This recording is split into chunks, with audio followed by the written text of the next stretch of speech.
सूरजपुर में अधिकारियों की लापरवाही और भ्रष्टाचार के मामले कुछ नए नहीं हैं। ताजा मामला सूरजपुर के भैया थान इलाके का है, जहां वृद्ध महिला ने सूरजपुर कलेक्टर से शिकायत कर आरोप लगाया था कि वह जीवित है, लेकिन उसका फर्जी मृत्यु प्रमाण पत्र बनाकर उसके सौतेले बेटे के द्वारा जमीन बेच दी गई। शिकायत के आधार पर अपर कलेक्टर की अध्यक्षता में एक जांच कमेटी बनाई गई थी, जिसकी शुरुआती जांच में यह पाया गया कि पीड़िता शैल कुमारी को 1967 में मृत बताया गया, लेकिन उसने 1976 में जमीन खरीदी है। साथ ही राजस्व रिकॉर्ड में भी वह जीवित है।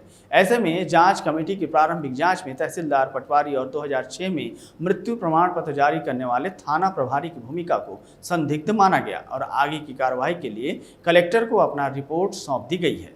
साथ ही पीड़ित वृद्ध महिला ने यह भी आरोप लगाया था कि फर्जी रजिस्ट्री के एवज में तहसीलदार के द्वारा उसके सौतेले बेटे से अपनी पत्नी के नाम पर जमीन खरीदी गई है, जिसको लेकर जांच कमेटी ने तहसीलदार को नोटिस भी जारी किया।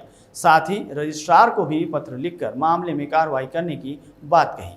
फिलहाल पूरे मामले में कई खुलासे होने अभी भी बाकी हैं। साथ यह भी देखने वाली बात होगी कि मामले में दोषियों पर क्या कार्रवाई की जाती है।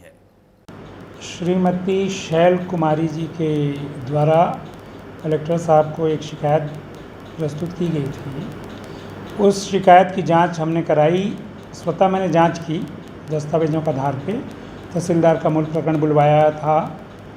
हमने ये प्रारंभिक जांच में हमने ये पाया कि शैल कुमारी को कथित रूप से 1967 में मृत बताकर फौती उतारा गया है।